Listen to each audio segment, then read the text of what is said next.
Now, it hasn't rained for 2 months, but today it's forecast to rain this afternoon. So we're going to get moving. But the great thing is, if you were building a timber frame thing or something like that, you might have a load of power tools out. But with this, we're going to have the minimum number of tools out to do the job. And if it rains, well, it rains. It's not going to do any harm to the actual structure. Now, the first thing you've got to do before you start building any kind of garden structure is you've got to put down a good base. And you've got a choice of doing either a concrete base or a wooden base. Now, in this case, we've used the concrete base. It's a bit more work, but we think it makes a really strong foundation. The building isn't over heavy, so you don't have to worry about putting in the kind of foundation you might for doing an extension, for example, but you need to put down something that's not going to move around.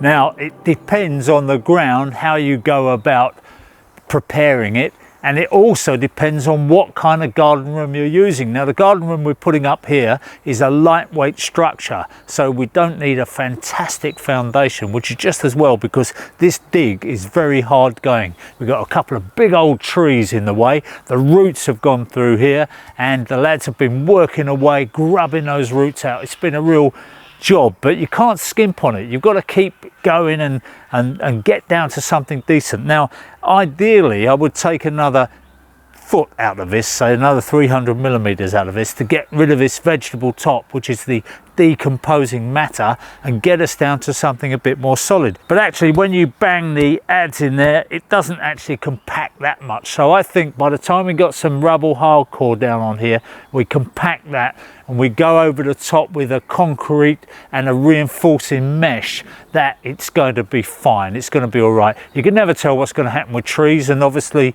if you've got trees, you've got to think about those roots and so on. But we're going to put down a weed barrier as well, which might help a little bit suppress any kind of tendency for those roots to want to grow up through the hardcore. So we put down the weed barrier, we're going to put down the hardcore, then we're going to blind the top of it, then we're going to put down a damp proof membrane, then we're going to put the reinforcing mesh on and pour the concrete, and that will give us a nice base. Now, if you were doing a timber room, if you weren't doing one of these kind of rooms and you didn't need that continuous floor, you had joists going through, you could actually do it with a series of piers and beams, and that's a very effective way.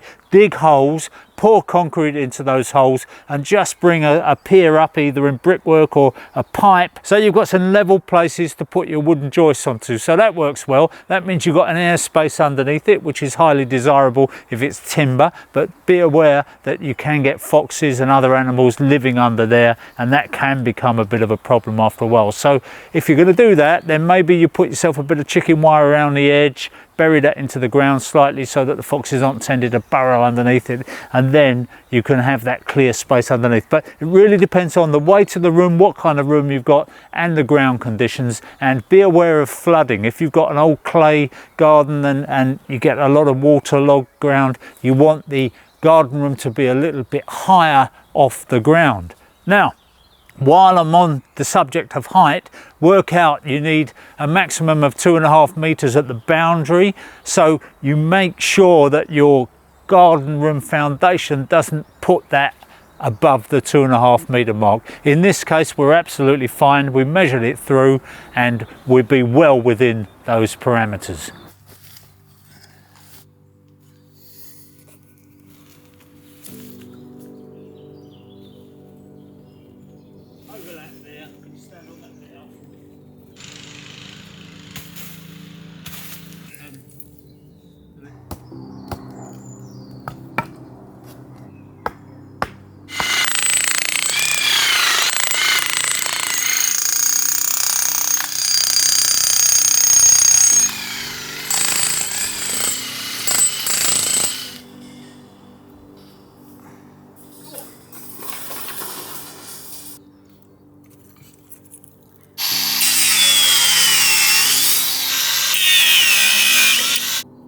So this is the oversight. It's compacted hardcore and it's pretty good, it's pretty firm, and if you were doing this as a sort of extension or something, you would then blind the whole thing over with some sand or even some type 1 MOT and compact that down and then put a polythene over. But in this case, because it's just a garden room, we're not worried about that situation. All we're going to do is lay the polythene on top of it, and it probably shouldn't puncture, but if it does, it doesn't matter too much. The purpose of the polythene is to keep all the moisture in the mix, stop it disappearing down all the little nooks and crannies on the hardcore, and that way we keep the moisture in the mix, we can work the mix, and we're going to put the reinforcing mesh into the mix. We'll just pull it up slightly so it finishes up. It's going to be about 100 mil of concrete, so if it's 50 mil up in the concrete, that's absolutely fine.